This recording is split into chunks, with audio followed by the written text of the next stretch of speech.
जब जब श्री कृष्ण का नाम लिया गया है, ऐसा कभी नहीं हुआ कि राधा जी का नाम न लिया गया हो। श्री कृष्ण को अमूमन भक्त राधे कृष्ण कहकर पुकारते हैं, क्योंकि यह दो शब्द, ये दो नाम सिर्फ एक दूसरे के लिए बने हैं और इन्हें कोई अलग नहीं कर सकता। लेकिन तब क्या हुआ था जब कृष्ण को राधा को छोड़कर जाना पड़ा? बिना कृष्ण के आखिर राधा कैसे रही होगी? ये सवाल ही मन में व्याकुलता पैदा कर देता है। आज हम राधा के जीवन के वो पन्ने पलटने जा रहे हैं जिसके बारे में हम में से ज्यादातर लोगों को कुछ नहीं पता होगा। कृष्ण से राधा और राधा से कृष्ण को कोई जुदा नहीं कर सकता, लेकिन हालात और वक्त ने इन्हें भी नहीं बख्शा। यह हम सभी जानते हैं कि कृष्ण का बचपन वृंदावन की गलियों में बीता। नटखट नंदलाल अपनी लीलाओं से सभी को प्रसन्न करते तो कुछ को परेशान भी करते, लेकिन कृष्ण के साथ ही वृंदावन की खुशियां थी। कृष्ण ने अपनी बांसुरी की मधुर ध्वनि से अनेकों गोपियों का दिल जीता, लेकिन सबसे अधिक यदि कोई उनकी बांसुरी से मोहित था तो वो राधा थी। लेकिन राधा से कहीं ज्यादा प्यार कृष्ण उन्हें करते थे। राधा कृष्ण से उम्र में 5 वर्ष बड़ी थी, लेकिन फिर भी इस बात का फर्क न कृष्ण को पड़ा और न ही राधा को। राधा वृंदावन से कुछ ही दूरी पर रैपल्ली नामक गांव में रहती थी, लेकिन रोजाना कृष्ण की मधुर बांसुरी की आवाज से वो खिंची चली आती थी। कृष्ण का जीवन भी साधारण नहीं था। धीरे धीरे वह समय निकट आ रहा था जब कृष्ण को वृंदावन छोड़कर मथुरा जाना था। कृष्ण के दुष्ट मामा कंस का अत्याचार चरम सीमा पर पहुंच चुका था और एक दिन कंस ने उन्हें और उनके भ्राता बलराम को मथुरा आमंत्रित किया, और इसी बात से वृंदावन नगरी में सभी के भीतर एक डर पैदा हो गया। वृंदावन में मानो जैसे मातम सा छा गया था।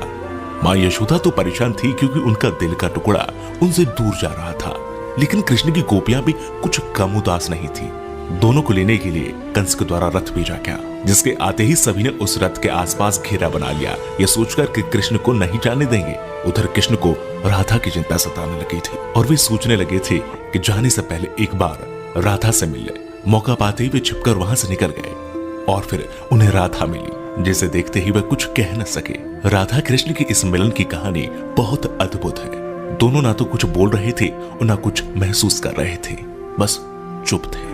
राधा कृष्ण को न केवल जानती थी बल्कि उनके मन और उनके दिमाग को भी समझती थी। कृष्ण के मन में क्या चल रहा है वे पहले से ही भाप लेती थी, इसलिए शायद उन दोनों को उस समय कुछ बोलने की आवश्यकता नहीं पड़ी। और आखिर राधा को अलविदा कहकर कृष्ण लौट आए और आकर गोपियों को भी समझाया और अनुमति लेने के बाद वहां से चले गए। और वृंदावन कृष्ण के बिना सूना हो गया।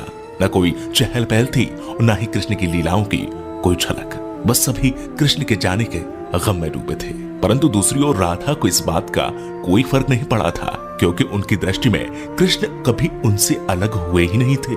शारीरिक रूप से जुदाई मिलना उनके लिए कोई महत्व नहीं रखता था। यदि कुछ महत्वपूर्ण था तो राधा कृष्ण का भावनात्मक रूप से हमेशा जुड़ा रहना। कृष्ण के जाने के बाद राधा पूरे दिन उन्हीं के बारे में सोचती रहती और ऐसे ही लंबा अरसा बीत गया। लेकिन आने वाले समय में राधा की जिंदगी क्या मोड़ लेने वाली थी उन्हें इसका अंदाजा भी नहीं था। जो हर लड़की के साथ होता है वही राधा के साथ भी हुआ। माता पिता के दबाव में आकर राधा को विवाह करना पड़ा और विवाह के बाद अपना जीवन संतान घर गृहस्थी के नाम करना पड़ा। लेकिन दिल के किसी कोने में अब भी कृष्ण मौजूद थे। दिन बीतते गए, वर्ष बीत गए और समय आ गया था कि अब राधा काफी वृद्ध हो गई थी। और फिर एक रात वे चुपके से घर से निकल गई और घूमते घूमते कृष्ण की द्वारका नगरी जा पहुंची। वहां पहुंचते ही उन्होंने कृष्ण से मिलने के लिए निवेदन किया, लेकिन पहली बार उन्हें मौका प्राप्त तब हुआ जब कृष्ण काफी लोगों के बीच घिरे हुए खड़े थे। राधा को देखते ही कृष्ण की खुशी का ठिकाना नहीं रहा, लेकिन तब भी दोनों में कोई वार्तालाप नहीं हुई, क्योंकि अभी भी उन्हें अल्फाजों की आवश्यकता नहीं थी। कहते हैं कि राधा कौन थी यह द्वारिका नगरी में कोई नहीं जानता था। राधा के अनुरोध पर कृष्ण ने उन्हें महल में एक देविका के रूप में नियुक्त कर दिया। वे दिन भर महल में रहती, महल से संबंधित कार्यों को देखती और जब भी मौका मिलता दूर खड़े होकर कृष्ण के दर्शन कर लेती। लेकिन फिर भी न जाने क्यों राधा में धीरे धीरे एक भय पैदा हो रहा था, जो बीतते समय के साथ बढ़ता चला गया और उन्हें फिर से कृष्ण से दूर जाने का डर सता रहा था। उनकी भावनाएं उन्हें कृष्ण के पास नहीं रहने देती। साथ ही बढ़ती उम्र भी अब उन्हें कृष्ण से दूर ले जा रही थी। और आखिर एक शाम महल से वे चुपके से निकल गई और न जाने किस ओर चलती। वह नहीं जानती थी कि वह कहां जा रही है, आगे मार्ग पर क्या मिलेगा, बस चलती जा रही थी। परंतु कृष्ण तो भगवान है, वे सब जानते थे। इसलिए अपने अंतर्मन में भी जानते थे कि राधा कहां जा रही है। फिर वह समय आ गया जब राधा को कृष्ण की आवश्यकता पड़ी। वह अकेली थी, बस किसी तरह कृष्ण को देखना चाहती थी।